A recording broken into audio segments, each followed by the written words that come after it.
Comment force-t-on un désert à battre en retraite? Comment ordonne-t-on au sable de rendre la terre qu'il a volée? Pendant des décennies, cette question n'était pas une simple réflexion philosophique pour la Chine, mais un impératif de survie. Le désert de Gobi, un titan de sable et de pierre s'étendant sur plus d'1 million de kilomètres carrés, n'était pas une entité statique. Il était vivant, affamé, et il avançait. Chaque année, il dévorait des milliers de kilomètres carrés de prairies, de terres agricoles et de villages, poussant son souffle aride jusqu'aux portes de la capitale, Pékin. C'était une crise au ralenti, une catastrophe naturelle amplifiée par la main de l'homme, menaçant de redessiner la carte même du pays et de déplacer des millions de personnes. Face à cet ennemi implacable, la Chine n'a pas reculé. Elle a décidé de riposter, non pas avec des armes, mais avec des arbres, de la paille et une ambition si colossale qu'elle frisait l'impossible. Elle a lancé une guerre contre le désert lui-même. Cette histoire est celle d'une transformation écologique à une échelle presque inimaginable.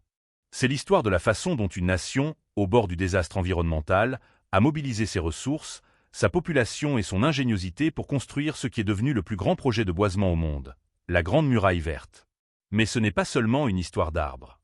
C'est un récit qui explore des techniques innovantes, comme les humbles mais remarquablement efficaces damiers de paille et le développement de biocroûtes de pointe, des peaux vivantes conçues pour redonner vie au sable mort. Comment ces méthodes ont-elles fonctionné? Quels ont été les échecs et les revers en cours de route? Et surtout, cette tentative audacieuse de maîtriser la nature a-t-elle vraiment réussi à repousser le désert, ou a-t-elle simplement créé une nouvelle série de problèmes imprévus? Pour comprendre l'ampleur de l'entreprise, il faut d'abord comprendre l'ampleur de la menace. La relation de la Chine avec ses déserts du Nord est aussi ancienne que sa civilisation. Le Gobi et le Taklamakan n'étaient pas seulement des barrières géographiques, ils étaient des personnages dans le grand récit de la nation. La légendaire route de la soie serpentait à travers leurs bordures, ces caravanes transportant des marchandises, des idées et des cultures entre l'Orient et l'Occident. Pendant des siècles, un équilibre précaire existait. Les communautés agricoles et les tribus nomades avaient appris à vivre avec la dureté de l'environnement, leurs pratiques façonnées par les cycles de sécheresse et l'omniprésence du sable. Le désert était un voisin redoutable mais familier, ses frontières fluctuant avec les saisons et les siècles, mais largement contenues par de vastes étendues de prairies indigènes qui agissaient comme une zone tampon naturelle. Ces prairies, avec leurs racines profondes et leur végétation résistante, étaient la défense organique de la terre contre l'avancée du sable. Cet équilibre a été brisé au milieu du XXe siècle. Avec la fondation de la République populaire de Chine en 1949, un nouvel impératif national a pris le pas sur tout le reste, le développement rapide. Dans la quête de l'autosuffisance alimentaire et de l'industrialisation, des politiques ont été mises en œuvre qui, involontairement, ont déclaré la guerre à ces fragiles écosystèmes frontaliers. La collectivisation de l'agriculture a perturbé les pratiques d'élevage traditionnelles qui avaient longtemps géré durablement les prairies. La campagne du Grand Bond en avant, à la fin des années 1950, a exigé une production céréalière accrue, conduisant au labourage de terres marginales totalement inadaptées à la culture. Les forêts ont été abattues à un rythme alarmant pour alimenter les petits fourneaux et faire place à plus de champs. Simultanément, la population de bétail, en particulier les chèvres, a explosé, entraînant un surpâturage qui a dépouillé le sol de sa couverture végétale protectrice. Ce n'était pas une action unique et malveillante, mais une série de 1000 décisions, chacune semblant logique dans son propre contexte étroit, qui ont collectivement condamné le paysage. La motivation était de nourrir une population en croissance rapide et de construire une nation moderne. Personne ne s'est arrêté pour considérer les conséquences écologiques à long terme. Personne n'aurait pu prédire à quelle vitesse la défense naturelle de la Terre s'effondrerait. Les herbes indigènes qui avaient retenu le sable pendant des millénaires ont été arrachées ou dévorées. Le sol autrefois stable, maintenant exposé et vulnérable, a commencé à se désagréger. Le vent, qui avait toujours soufflé sur ces plaines, avait maintenant un nouvel allié, un approvisionnement quasi infini de limon et de sable meuble. Le désert de Gobi a senti une opportunité. L'incident déclencheur n'a pas été la libération d'une espèce envahissante, mais la suppression de l'espèce gardienne, l'herbe elle-même. La porte était ouverte, et le désert a commencé à déferler. La période qui a suivi, des années 1960 aux années 1990, a vu une escalade terrifiante du processus de désertification. Ce n'était plus une fluctuation saisonnière, c'était une invasion à grande échelle. Les scientifiques chinois ont commencé à suivre le phénomène avec une inquiétude croissante. Leurs données racontaient une histoire effrayante. Chaque année, le désert de Gobi avançait, consommant environ 1500 km² de terre. Puis ce chiffre est passé à plus de 2000 km². À la fin du siècle, dans certaines régions, Le désert s'étendait à un rythme stupéfiant de plus de 10 000 km² par an. C'est l'équivalent d'un pays comme le Liban disparaissant sous le sable chaque année. La population du désert, si l'on peut dire, explosait. L'avantage du désert était sa simplicité brutale. Il n'avait pas besoin de se reproduire, il avait simplement besoin de vent. Les vents dominants d'ouest et du nord-ouest ramassaient les particules de sol détachées des prairies dégradées et les transportaient vers l'est et le sud. Ce processus créait un cercle vicieux dévastateur. Le sable transporté par le vent agissait comme un abrasif, décapant la végétation restante et érodant davantage le sol, ce qui créait encore plus de sable à transporter. Les dunes de sable, autrefois des caractéristiques lointaines de l'intérieur du désert, ont commencé à migrer, se déplaçant comme des vagues lentes et silencieuses, engloutissant tout sur leur passage. Des villages entiers qui existaient depuis des générations ont été abandonnés, leurs maisons et leurs champs lentement enterrés sous des montagnes de sable jaune. Un écologiste de l'époque l'a décrit de manière sinistre, « Nous ne perdons pas une bataille. Nous perdons le sol même sur lequel nous nous tenons. » La propagation géographique du problème a été ce qui a finalement sonné l'alarme au plus haut niveau du gouvernement. La désertification n'était plus un problème rural et lointain confiné aux provinces du Nord comme la Mongolie intérieure et le Gansu. Elle arrivait littéralement à la porte de la capitale. Les tempêtes de sable, autrefois des événements rares, sont devenues un fléau annuel pour les 21 millions d'habitants de Pékin. Les Pékinois ont commencé à parler du dragon jaune, un terme poétique pour un phénomène terrifiant. Au printemps, le ciel s'assombrissait au milieu de la journée, le soleil était réduit à un disque orange pâle, et une fine poussière jaune recouvrait tout. Elle s'infiltrait par les fissures des fenêtres, recouvrait les voitures, la nourriture et les poumons des gens. Ces tempêtes, transportant des millions de tonnes de sable et de poussière, ne s'arrêtaient pas à Pékin. Elles traversaient la mer Jaune, déposant de la poussière sur la péninsule coréenne et même jusqu'au Japon, devenant un problème de pollution transnationale et un embarras diplomatique majeur. Le désert n'envahissait plus seulement la Chine, il exportait ses effets dans le monde entier. Au tournant du XXIe siècle, la Chine a été forcée de faire le point sur l'ampleur de la catastrophe. L'évaluation des dommages était stupéfiante et touchait toutes les facettes de la société. Écologiquement, la situation était catastrophique. Près d'un tiers de la superficie totale du pays était désormais classée comme aride ou désertique. Des millions d'hectares de terres agricoles et de prairies productives avaient été rendus inutiles. La perte de la couche arable était incalculable, un capital naturel qui prend des siècles à se former, emporté par le vent en quelques décennies. Des rivières qui coulaient depuis des temps immémoriaux se sont asséchées, leurs bassins versants étant incapables de retenir l'eau sans la couverture végétale. La biodiversité s'est effondrée, les plantes et les animaux indigènes étant incapables de s'adapter à l'avancée rapide du désert. L'impact économique était tout aussi grave. Les tempêtes de sable à elles seules causaient des milliards de dollars de dommages chaque année, perturbant le transport aérien, endommageant les machines et paralysant les villes. La perte de terres agricoles a menacé la sécurité alimentaire et a coûté à l'économie rurale des dizaines de milliards de dollars par an en productivité perdue. Les infrastructures, des voies ferrées aux routes, étaient constamment menacées d'être ensevelies sous le sable mouvant, nécessitant des efforts de nettoyage coûteux et continus. Le coût humain était peut-être le plus poignant. Des millions de personnes sont devenues des réfugiés écologiques, contraints de quitter leurs maisons ancestrales pour chercher du travail dans des villes déjà surpeuplées. Pour ceux qui sont restés dans les zones touchées, la vie était une lutte constante. Pour les citadins de Pékin et d'autres villes du Nord, la menace était sanitaire, avec une augmentation spectaculaire des maladies respiratoires liées à l'inhalation de particules de poussière fine. Le dragon jaune ne volait pas seulement des terres, il volait des moyens de subsistance, des cultures et la santé. La catastrophe n'était plus imminente, elle était là. Face à cet effondrement total, l'inaction n'était plus une option. C'est dans ce creuset de crise qu'est né un plan d'une ambition sans précédent. En 1978, le gouvernement chinois a officiellement lancé le programme de brise-vent des Trois Nords, un nom bureaucratique pour un concept presque mythique. Le public et le monde en sont venus à le connaître sous un nom beaucoup plus évocateur, la Grande Muraille Verte. La stratégie était à la fois simple dans son concept et ahurissante dans son échelle. L'idée était de planter une ceinture massive d'arbres, une bioforteresse s'étendant sur 4500 km, de la frontière de la province du Xinjiang à l'ouest jusqu'à la province du Heilongjiang à l'est. Cette ceinture forestière était destinée à agir comme un gigantesque brise-vent, ralentissant les vents qui transportaient le sable, et comme un ancrage, ses racines liant le sol fragile. C'était une tentative de réingénierie d'un écosystème à l'échelle d'un continent. C'était un pari audacieux, et il a été accueilli avec un scepticisme considérable, tant à l'intérieur qu'à l'extérieur de la Chine. De nombreux scientifiques internationaux ont mis en garde contre les dangers de la monoculture. Le plan initial prévoyait la plantation de vastes étendues d'espèces d'arbres à croissance rapide mais non indigènes, comme les peupliers et les pins. Les critiques craignaient que ces forêts artificielles ne soient très vulnérables aux maladies et aux ravageurs, et qu'un seul agent pathogène puisse anéantir des millions d'arbres. D'autres se sont demandé s'il était judicieux de planter des arbres assoiffés dans des régions déjà arides, craignant que le projet ne fasse qu'épuiser des ressources en eau souterraine déjà rares. Au niveau local, il y avait aussi de la résistance.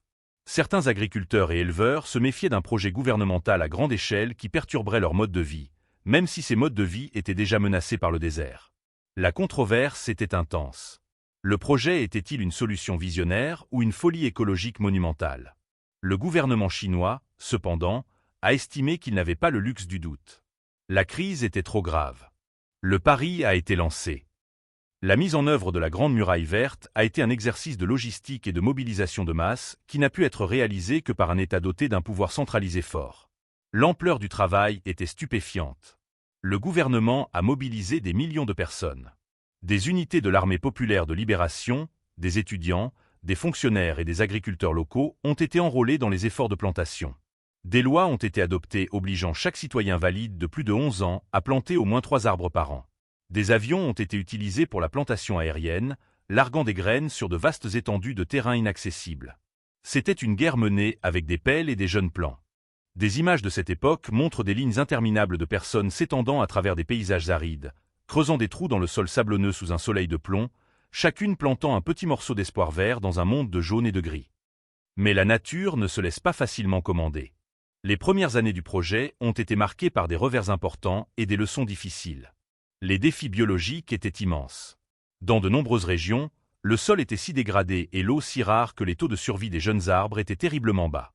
Des millions de jeunes plants plantés avec beaucoup d'efforts ont tout simplement péri en quelques mois. Les critiques de la monoculture se sont avérées fondées. En 2000, une seule tempête de neige a anéanti une grande partie de la ceinture de peupliers noirs dans une province, car les arbres n'étaient pas adaptés à de telles conditions.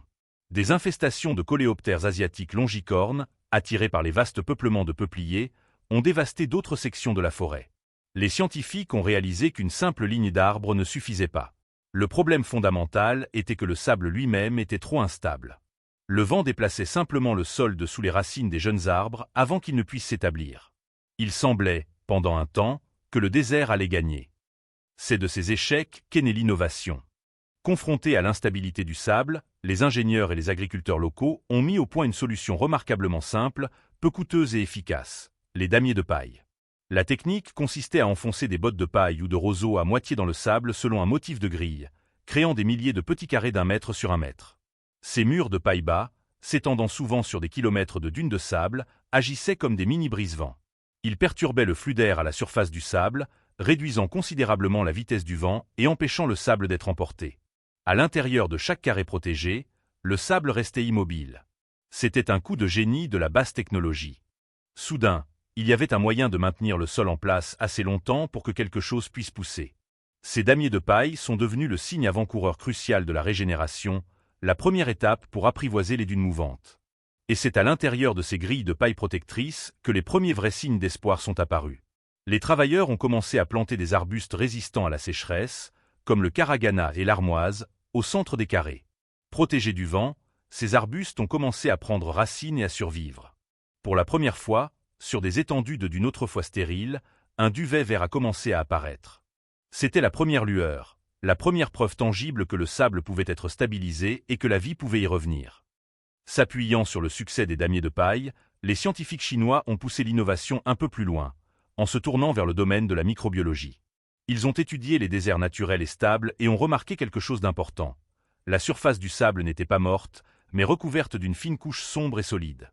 Il s'agissait d'une croûte biologique du sol, ou biocroûte, une communauté complexe de cyanobactéries, de lichens, de mousses et de champignons qui se lient pour former une peau vivante sur le désert. Ces biocroûtes stabilisent le sol, absorbent l'humidité de la rosée et de la pluie, et fixent l'azote atmosphérique, enrichissant lentement le sol en dessous. La question s'est posée. Au lieu d'attendre des décennies ou des siècles que ces croûtes se forment naturellement, pourrait-on les cultiver? La réponse a été oui. Les chercheurs ont commencé à développer des mélanges d'algues et de champignons qui pouvaient être pulvérisés sur les zones de sable stabilisées. Dans des conditions favorables, ces micro-organismes commenceraient à se développer, à se multiplier et à tisser leurs filaments à travers les grains de sable. En quelques années, ils formaient une nouvelle biocroûte, une couche protectrice sombre qui transformait le sable meuble et sans vie en une base solide pour une nouvelle vie végétale. C'était une avancée révolutionnaire, une forme de terraformation à petite échelle. Ils n'essayaient plus seulement de planter des arbres dans le sable. Ils apprenaient à transformer le sable lui-même en un sol vivant. Le point de bascule n'est pas survenu en un seul jour ou en une seule année, mais progressivement, puis soudainement. C'était la culmination de décennies de travail acharné, d'essais et d'erreurs. Dans les zones où les damiers de paille avaient réussi, suivi de la plantation d'arbustes et de la culture de biocroûte, le processus de guérison a commencé à s'auto-entretenir. Les premiers arbustes ont grandi, leurs racines liant davantage le sol et leurs feuilles créant de l'ombre et piégeant l'humidité. Cette amélioration du microclimat a permis à des herbes plus robustes de s'implanter entre les arbustes. Au fur et à mesure que cette végétation se développait, elle ralentissait encore plus le vent, provoquant le dépôt de poussière et de matière organique transportées par le vent, ce qui enrichissait lentement le sol. La Grande Muraille verte, initialement conçue comme une simple ligne d'arbres, évoluait vers un écosystème complexe et multicouche.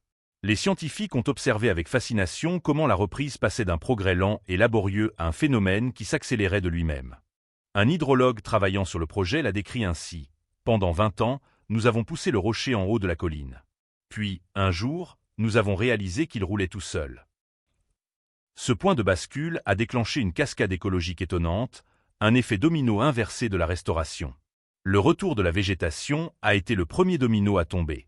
Dans des endroits comme le désert de Kubuki, une vaste étendue de dunes autrefois mouvantes, les images satellites ont commencé à montrer une transformation spectaculaire.